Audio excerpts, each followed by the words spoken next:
LCs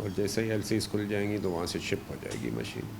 اچھا ویسے doctor صاحب جاننا چاہیں گے کہ عموماً اس کی مارکیٹ ویلیو کتنی ہوتی ہے, کتنی کیپٹل میں یہ مشین لگتی ہے, کیونکہ گورنمنٹ آف سندھ کی طرف سے اشتراک سے بن رہی ہے, کس طریقے سے عام پبلک پر کو ایکسیس ہوگی اس پر؟ یہ $10 ملین کی ہے مشین, اور اس پہ عام پبلک کو یہ فائدہ ہوگا کہ اس میں ہم نو پروفٹ نو لاس بیسس پہ اس کو چلائیں گے. اس میں ہمیں کوئی یونیورسٹی کو اس سے کمائی نہیں ہوگی اور کوئی ہم بچائیں گے نہیں پیسے. اس کے ساتھ ساتھ ہم ڈوز آن ڈیمانڈ سائیکلوٹران بھی لگا رہے ہیں, لیکن وہ جو ہے ہم اپنے ریسورسز سے لگا رہے ہیں, اس میں حکومت سندھ کی شراکت نہیں ہے, تو وہ جو ہوگا کمرشل ہوگا.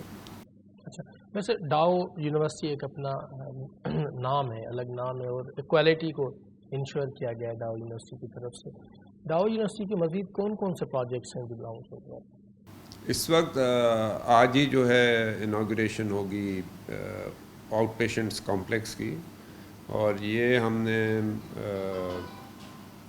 گورنمنٹ نے انفیکشن کے لیے قرضے دیے تھے, تو ہم نے وہ قرضہ لے کے اس کو as an infection control design بھی اس کو ہم نے as an infection control out patients بنایا ہے, اور وہ اس وقت سب سے بڑا پروجیکٹ. دوسرے جو ہمارے پروجیکٹ چل رہے ہیں, ایک جینومکس کا سینٹر ہے جو کہ اوپر 4تھی منزل پہ ہے, اور اس میں جو ہے ہائر ایجوکیشن کمیشن اور ایلومنائی جو ہیں ہمارے یونائٹڈ اسٹیٹس میں بیسڈ, ان کی شراکت ہے.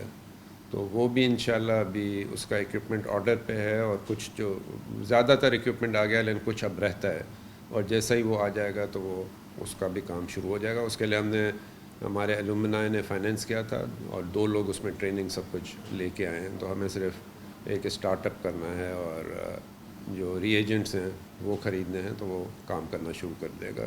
آپ کیا سمجھتے ہیں کہ ہیلتھ کی فیلڈ کو مزید انہانس کرنے کے لیے مزید انیشلی کون سے اسٹیپس فوری طور پر اٹھانے چاہیے پوری سندھ میں؟ پوری سندھ میں جو ہے فیسلٹیز تو دیکھیں بہت ساری ہیں, لیکن ان کو فیسلٹیز کو ایفیشینٹ بنانے کی ضرورت ہے, اور اگر ان میں ایفیشنسی آتی ہے تو یہی جو فیسلٹیز ہیں ان میں کچھ آپ اکوپمنٹ اور انسٹرومنٹیشن لگا کے ان کا کام بہت بڑھا سکتے ہیں, اور ان سے پروڈکٹیوٹی جو ہے بہت بڑھ سکتی ہے. اب وہ اس میں ایک تھوڑا سا پرابلم یہ آتا ہے کہ جو ہائیلی کوالیفائڈ لوگ ہوتے ہیں ان کی ایکسپیکٹیشن فائنینشیل ایکسپیکٹیشن زیادہ ہوتی ہیں, جو کہ گورنمنٹ کی سیلریز پہ وہ خوش نہیں ہوتے ہیں. تو وہاں میرے خیال سے گورنمنٹ کو کام کرنا پڑے گا کہ ان کی رینیومریشن جو جس کو کہیں وہ کس طرح سے بڑھانی ہوگی, اور اس کو ایک پروسیس سے کر سکتے ہیں کہ پروڈکٹیوٹی کے پروسیس سے ان کی جو تنخواہیں ہیں وہ اس حساب سے دیں, کہ رادر دین کہ جو ابھی ہم کرتے ہیں کہ ایک فکسڈ اسکیل دیتے ہیں اس کو, جس کو آج کل کہتے ہیں انوویشن, تو وہ انوویشن کرنے کی پرفارمنس بیسڈ ہو, اس کے حساب سے آپ ہر ایک کو الگ تنخواہ دیں. ویسے مختلف ڈیزیز اس وقت تیزی سے پھیل رہی ہیں, اور کینسر بھی ایک بہت بڑا مرض ہے. آپ کو کیا لگتا ہے کہ کینسر کے بڑھنے کی کیا وجوہات ہیں؟ بہت وجوہات تو انوائرمنٹل ہیں, ریزنس پولیوشن ہے سب سے بڑا ریزن. تو یہ ہے اسموکنگ پہلے ہوتا تھا, اسموکنگ اب ایک حد تک کنٹرول تو نہیں کہوں گا لیکن اب کم ہوتا جا رہا ہے, اور جو تمباکو کا استعمال ہے وہ بھی کم ہوتا جا رہا ہے. تو اس وقت سب سے زیادہ جو ہے ہمارے انوائرمنٹل فیکٹرز ہیں اور دوسرے کیمیکلز ہیں, اس کی وجہ سے ہوتا ہے. کچھ دن پہلے میں نے دیکھا کہ لاہور میں جو ہے اسموگ جو ہے اس کا وجہ سب سے بڑی یہ ہے کہ ٹائرز جو ہیں ان کو جلایا جاتا ہے کیونکہ وہ سستا فیول ہے. تو ان چیزوں کو کنٹرول کرنے کی ضرورت ہے, اور ٹائٹلی کنٹرول کرنے کی ضرورت ہے. ایون کراچی اب لاہور سے بھی آگے نکل گیا ہے. نہیں, کراچی ابھی لاہور سے نہیں ہے, لاہور اب بھی دنیا میں 2nd نمبر پہ ہے, اور پاکستان میں ورسٹ جو خاص طور سے یہ سردی کے مہینوں میں وہاں سب سے خراب جو ہے لاہور ہی ہے. اچھا ویسے ڈاکٹر صاحب یہ جو پروجیکٹ ابھی لانچ کرنے جا رہے ہیں جس کے حوالے سے بڑا چرچا ہے اس بات کا, تو وہ کیسے آئیڈیا آیا آپ کو, کس طریقے سے پھر اس کو آپ نے پریکٹیکلی لے کر آئے؟ ہاں, میں ہمیشہ دیکھتا ہوں کہ کوئی جو بھی کام کیا جائے کرنٹ ماڈرن لیولز پہ کیا جائے, وہ جو پرانی اگر ایک ہے چیز تو اس پہ نہیں کیا جائے. اور اس طرح سے یہ سوچا گیا, اور اس کو